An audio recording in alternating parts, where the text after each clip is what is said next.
সংস্কারগুলো নিয়ে এত কথাবার্তা হচ্ছে সেগুলো কিন্তু বিএনপির কাছ থেকেই নেই। সর্বপ্রথম যে সংস্কারের কথা আমরাই বলেছি। আমি জানি এখনো পর্যন্ত প্রপাগান্ডা ছাড়া, তারপর হচ্ছে যে অপপ্রচার ছাড়া কোনো প্রকারের পলিসি তাদের হাতে নাই। রাষ্ট্রের মেধাবীদের সাথে রাষ্ট্রপ্রধানদের সরাসরি সংযোগ স্থাপন হোক, এই কথাগুলো আমাদের মধ্যে ছিল, কিন্তু এখন দেখছি সরাসরি জনাব তারেক রহমান সেগুলোকে বাস্তবায়ন করছে। তো সেই জায়গাটাতে আশার জায়গা যে হ্যাঁ, প্রতিটা স্তরের মানুষের সাথে উনি যে যোগাযোগ মেনটেন করছেন এবং প্রত্যেকটা স্তরের মানুষকে উনি শুনছেন।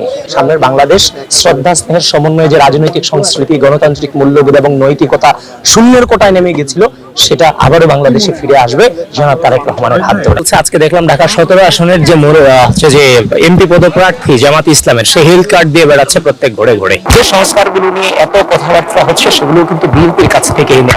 সর্বপ্রথম যে সংস্কারের কথা আমরাই বলেছি, তাই না? এটা তো আপনারাও জানেন। কিন্তু সংস্কারের পাশাপাশি আমাদের কিন্তু জীবনযাত্রার মান উন্নয়নও করা লাগবে সাধারণ মানুষদের। একজন পলিসি উদ্যোগ নিচ্ছে, এখন আপনি বলছেন তা বাস্তবায়ন করা যাবে না। আচ্ছা ঠিক আছে, তারা এটা বাস্তবায়ন করতে পারবে না, তাহলে আপনার উদ্যোগটা কি সেই পলিসির ক্ষেত্রে? আপনি তার বিপরীতে কি পলিসি নিয়েছেন?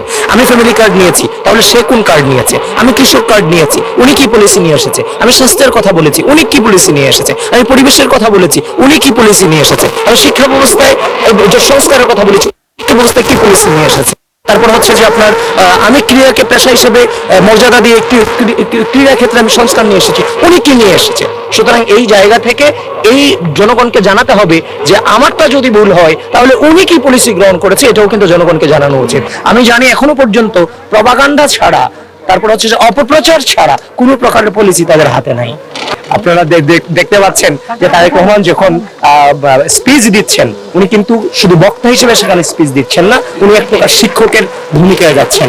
কখনো হচ্ছে যে দিনমজুরকে ডেকে আনছেন, কখনো ভ্যান চালককে ডেকে আনছেন, কখনো শিক্ষককে ডেকে আনছেন, কখনো ইমাম সাহেবকে ডেকে আনছেন। মানে এক অসাধারণ।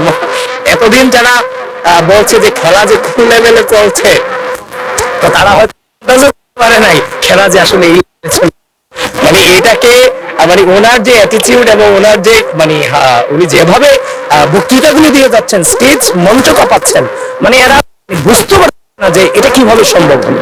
তো এই জন্য আমরা দেখতে পাচ্ছি যে অনলাইনের যে ভোটাক্রমণ গুলো আগে ছিল, এটা মনে হচ্ছে যে ধীরে ধীরে কিছুটা অচেরা পেরে উঠতে পারতেছে না।